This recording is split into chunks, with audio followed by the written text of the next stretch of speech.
Let me know a little about what you did in the Navy and what you worked on and stuff like that, and that'll kind of get us started. Okay, great.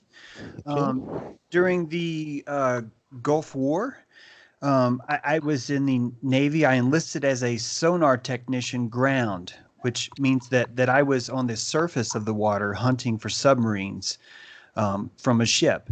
It could be a number of different ships. I was more trained on the equipment versus the vessel that I was on. I went to boot camp in San Diego there, and then I went to A school for when you learn about sonar acoustics. I did that schooling for 4 months. And then before I was released, I was activated. I had enlisted as a reservist for college, and I was activated. So I spent almost a year on active duty, stationed in California. Though I never actually was deployed anywhere. And during that time, we learned about how to use the sonar dome and all the equipment associated with sonar, which is pretty diverse. It's not just the front of the ship or the microphones towards the rear, but there's also a lot of different equipment. Some's deployed from the air, some's deployed from the ship. There's sonar buoys. There's a lot of different methods of tracking and determining sound underwater. Okay.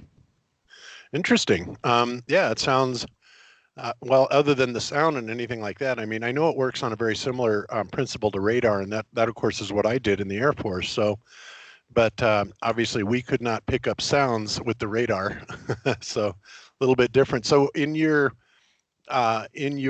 occupation with the Navy, was that something that required you to have a security clearance? Yes, I had a secret clearance in the Navy, and that's why I can't tell you about the equipment that I worked on, or even my office. I couldn't even really go into details about on because of that clearance. Okay, yeah, and I understand that, and I definitely don't want to ask you to break that security clearance for sure. In the job, would it make you consider that what you did do there might be related to flat Earth in some way? Um, During my time in the Navy, it never once occurred to me that there could be any other possibility that we would have to have lived on a ball Earth. So it wasn't in the purview of anyone around me. It was just never even something ever talked about. Um, there's nothing in the literature that I read that told me one way or the other.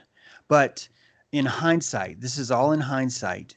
It's Mhm. only when I look back that I can tell you that everything that we've done to measure sound, everything that we do right now in the open market, things that I can talk about, the actual passive acoustic equipment that's available or the active sonar equipment that's available, all of them do rely on the concept of a flat Earth, even though they don't explicitly say that. Mhm. There's even some specific equipment that I simply just can't talk about, but it really does, only in hindsight, do I realize this would only work if we're living in a flat environment. In fact, all of our charts were based off that. Right. Yeah, and that doesn't surprise me at all because so were the radar charts that we worked off of. So in sonar, obviously, if you're in a submarine or something like that, what kind of ranging did you have? I mean, how far away could you actually detect targets with the sonar?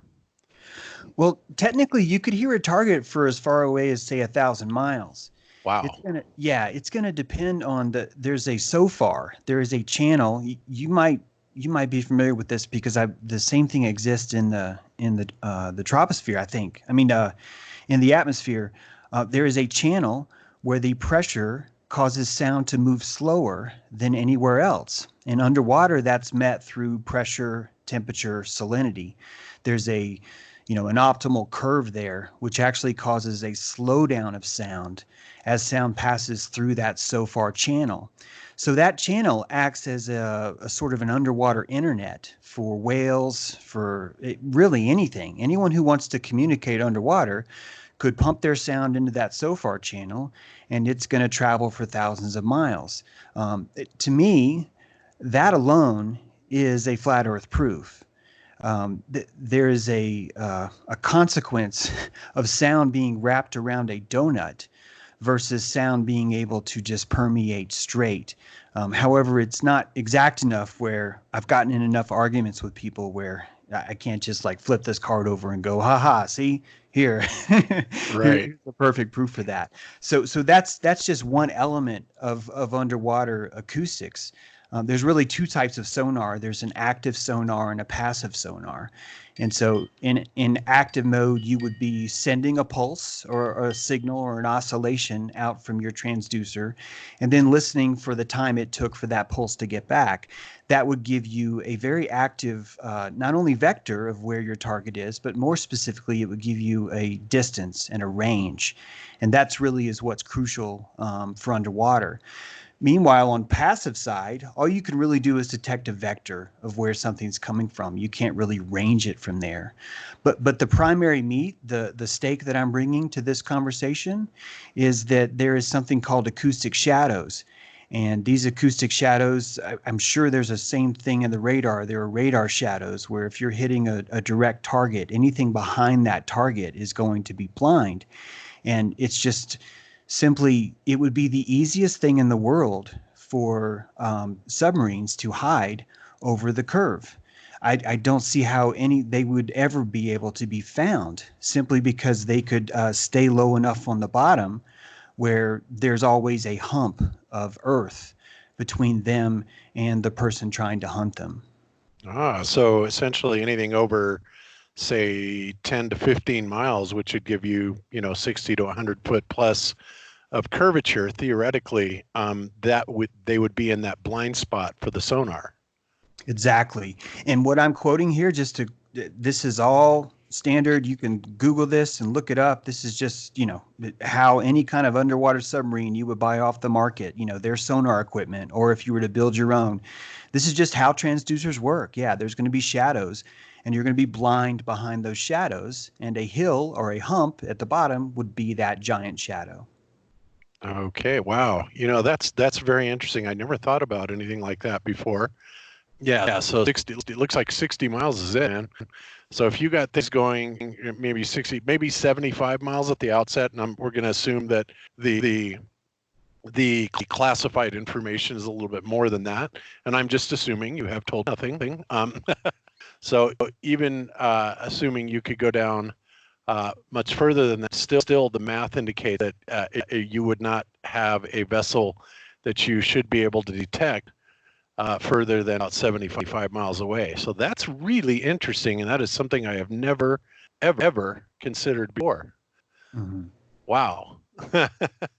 If sonar is actually working essentially on a line of sight type of basis, then it would be like one sub to another.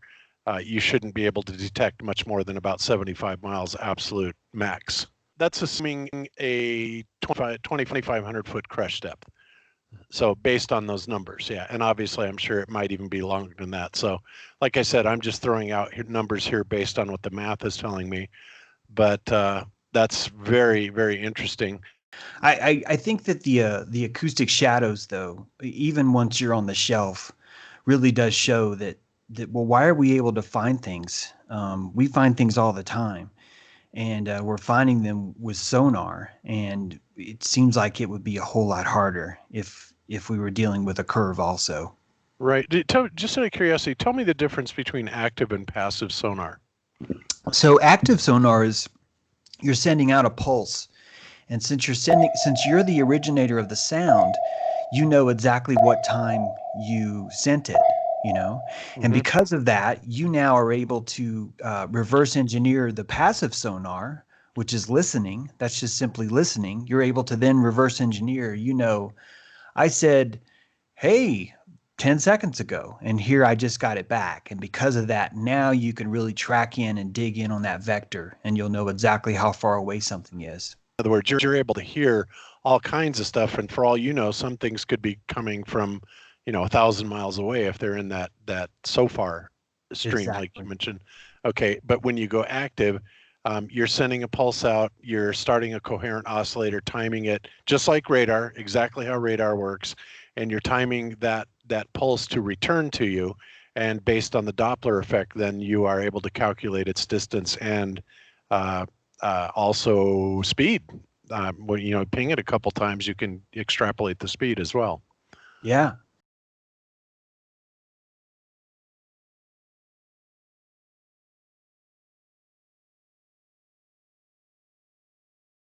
It really does, only in hindsight, do I realize this would only work if we're living in a flat environment. In fact, all of our charts were based off that. Hopefully, you have already watched the Globebusters Pro interview between Bob and James. In that interview, James, a former Navy sonar technician, said that modern sonar could monitor objects over 1,000 miles away, and that there was no ability for a submarine to hide behind a supposed curvature acoustic shadow. Since then, 3 other technicians have confirmed the same, that everything related to sonar is flat, and there is no acoustic Earth curvature shadow. Even Wikipedia recognizes that sonar can travel over 1,000 miles. Acoustic shadows are a real thing, but apparently the curvature refuses to make one. But God's creations are many times more amazing than technology. According to this article from the Daily Mail, a whale's song can be heard by another whale 4,000 miles away. A humpback whale singing in the Caribbean, for example, can be heard by a fellow whale off the west coast of Ireland more than 4,000 miles away. 80-foot-long fin whales, second only in size to the blue whale, can make low-frequency moaning sounds beyond the range of human hearing that also travel thousands of miles.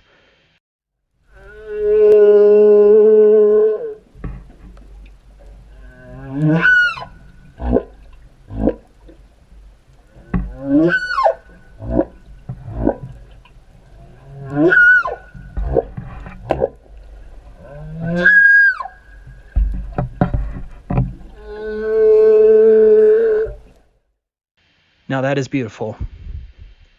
Checking the curvature drop on engineering software. Yes, this is verified by AutoCAD.